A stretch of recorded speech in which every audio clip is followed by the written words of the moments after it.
Today, what I'm going to talk about is emotional healing through the body. Has anyone got any idea what I'm going to be talking about? That's it. He is correct. Gold star. You know, I called it that, and then as I was thinking about it, I was thinking, is it emotional healing through the body, or is it emotional healing through the spirit, through the soul? And I haven't really come up with an answer of what it is, but it sort of comes from, as a psychotherapist, I think what you tend to do is you bring to the table, you know, your life experiences. And I was a tax accountant. I don't bring that to it, but as a personal trainer, I have a real belief in the body as well as the mind. So when I do Power for Teens is about working the mind and body, and so some of the therapy I use is about healing emotions through the body as well. So often when people go and see therapists, they're doing a lot of talk therapy, and in my mind, that's the conscious. And you might go to talk therapy and someone asks you a question, well, why do you get angry? Why do you feel sad? And you're like, I don't know, if I knew the answer to that question, I wouldn't be here. So what I'm doing more and more with youth, and I'm finding it so successful, I'm doing it with adults as well, but it's really, really effective with youth because they are so creative and they are so connected with their body, they're visual. So the idea of it is basically I start a session and I'm going to go through some of the clients I've had and some of the things that they found within their body. So I'll ask them a question. We'll be, you know, having normal talk therapy, and you know they'll start talking about anger, and I'll be like, I'll ask those questions, why? And they go, I don't know. And so then I'm like, okay, well, let's ask your body. Let's see what the body thinks. There's a reason.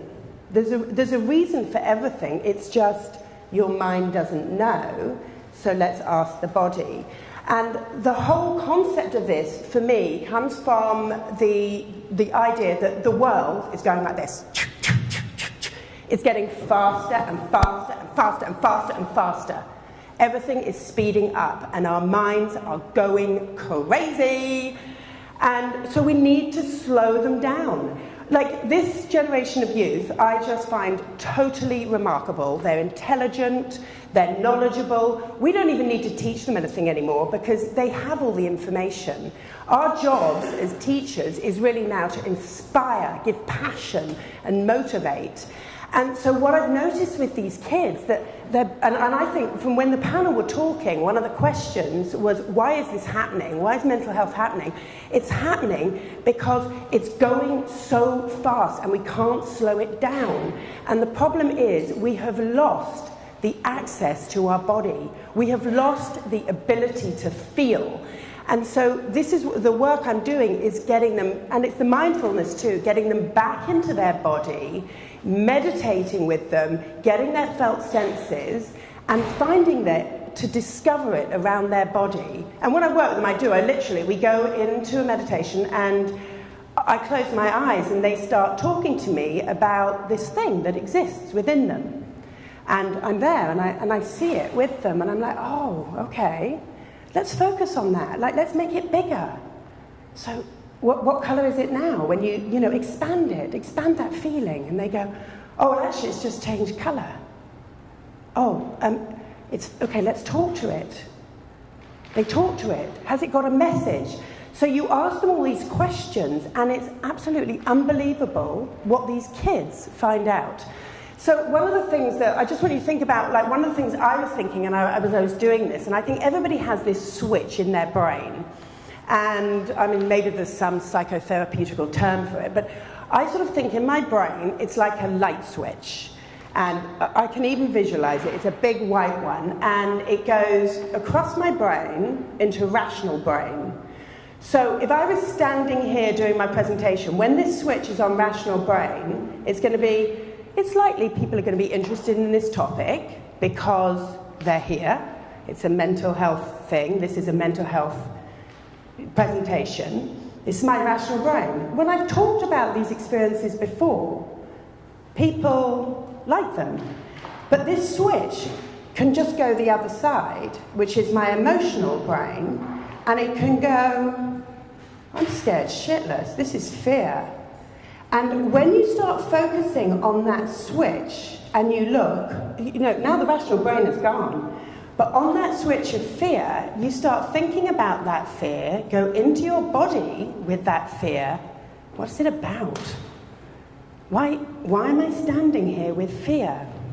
What is it fear of? Is it fear of not meeting your expectations? Is it fear of failure?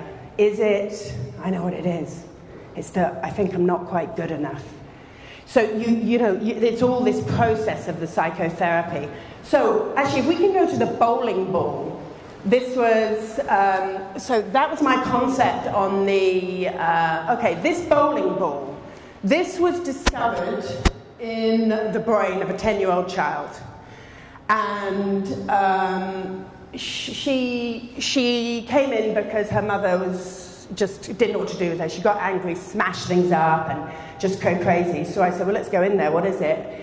And we found this bowling ball. And she said, when I get angry, it's a big red bowling ball, and it just goes right on the front of my brain. And, you know, when it's on the front of my brain, I can't think anymore, and I just get crazy.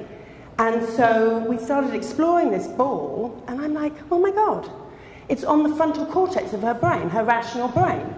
So, of course, now, when she's angry, she's working with her amygdala because this ball is stuck on here. And I'm not saying that we came to a conclusion in that, finding that ball, but what I find is once you start discovering what's there, what's in your body, and being aware of it, then you can start understanding and making changes. So we're working on that ball at the moment. Let's go to another one. Let's go, any of them. Oh my God, this one was weird. So this was a woman. I was actually doing sort of like, just putting my hands over her body, just sort of feeling her chakras, and I felt here, and I was like, I don't know, I just had this, I was listening to my body. I said, I feel like a squeak. And she goes, oh my God. Yeah, it's a prison door. I was like, okay, what's that prison door doing there? And it was at Alcatraz. There was nobody there. She had been stuck in this prison. Everybody had got off the boat. So we started talking more about the boat, where everyone had gone. This prison that she didn't know existed was guilt. Yeah, guilt. And it was guilt that her son, who's now a drug addict, she felt guilty because she had got pregnant so young that she had considered terminating her pregnancy, and there was so much guilt in there. So just from this, we started talking about guilt and what about the prison doors, and it just gave a whole new concept to the idea that she wouldn't have ever said in her mind. So yeah, I like that one. I mean, you know, these are all. The black hole in my stomach that never gets full. So this was a client that came to me.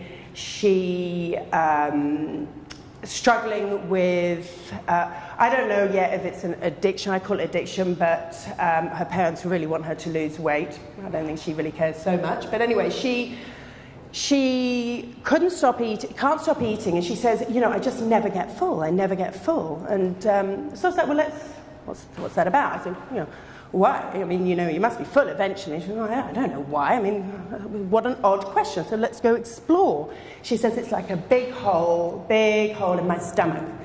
And so we went in this hole, and I'm assuming it sort of looked like this black hole. And the more we explored this black hole of emptiness, this actually turned into a womb. And she'd been adopted. And she couldn't fill the hole of not knowing where she was from. So she didn't know that. That was her eating problem.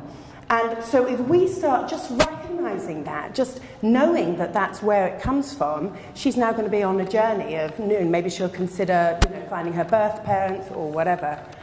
Okay, let's see the one. Oh, yes. This girl came to me, she was 15, hugely stressed, and we're like, where is it? Of course it was electronics. I thought that was classic. All these earphones that were like stuck in her chest, and she just couldn't move on. And from the end of it, she came up with the decision, you know what that means?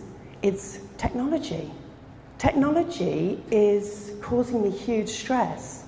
I couldn't have told her that. Oh, well, I could have told her that. She wouldn't have given a damn, like, oh, no, not another one. But once she had found all these cords stuck in here, in creating such pain, she was like, I need to get rid of them. And so she set herself on this course of, healing. So that was cool. Oh, Benny. This is Benny.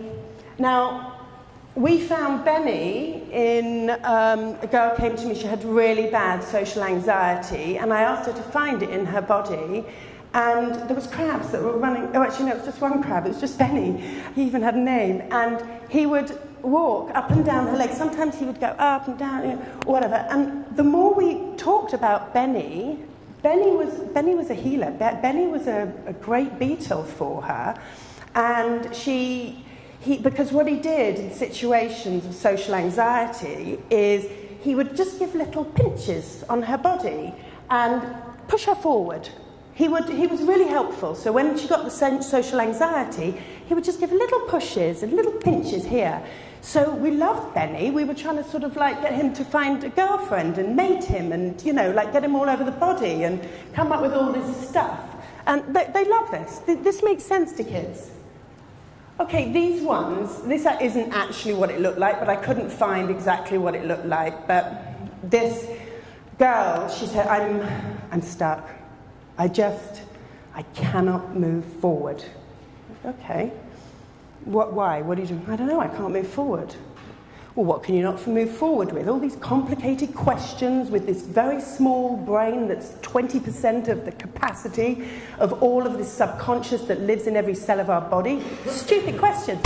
So we went in her body, and what she had was 2 leather straps that were stuck on her foot, and they were nailed to the ground. Very big, thick nails, rusty nails. And she couldn't move. And her father had passed away when she was 10, and this was like, I don't know, 3, 4, 5 years later, and she couldn't move. So during this thing, we started, she did actually remove the nails and started walking around, visualizing walking around, and it was all about her father. She didn't want to move on. She wanted to be back. She wanted to be back how it was, and these straps were keeping her there. So we've been working on just sort of, taking little steps, seeing what's out there, and then she had to come back, put them back on. She didn't want to leave the session off, and we don't want to impact. This stuff is living inside, right? As a therapist, you want to make sure everything goes back to normal afterwards, or it all fits. So that was that one. This was a wild dog that lived inside, causing anxiety, and it was mean and awful. And after a while, we talked about that dog, and we realised that actually that scar around its neck, she could train that dog. She found the ability to, and realised it actually wasn't as scary as it might look initially, and she started taming it and making the wild dog a household pet. So that was that one. Anything else? Oh yeah, the angry monster that lives in my chest. This anger was interesting. This monster, what she came out from this monster was, this angry monster only feels better when someone else takes on the anger. So he gets very happy when other people get angry. So she goes crazy and then Mum goes, oh my God, will you calm down? Eventually after all the calm, things we were talking about, Mum goes absolutely mad. Angry monster goes, yes, I'm rescued. And we haven't got the solution to this, but she knows that's what it does now because she's examined it. So that was just some of my things. I think that was all of them. So I guess the takeaways, for people who are like in their health and wellness, I was thinking my takeaways are, there's Western and Eastern philosophies on, healing. And I would say this is more a movement of the Eastern philosophies, the mindfulness, getting into the body. I think Western medicine is fantastic, and I can see we're blending them all together. So just sort of thinking about some of these other sort of creative ways to sort of emotionally heal people through the body. And for people who aren't in the profession, it's just listen to your body more. It is unbelievable what is in there. You can do it. Just find, the one I love to do is get people to find their essence. What does your essence look like? Spend some time before you go to bed at night. What is my essence? How can I build my essence? Who am I? And creating and building from within as opposed to from without.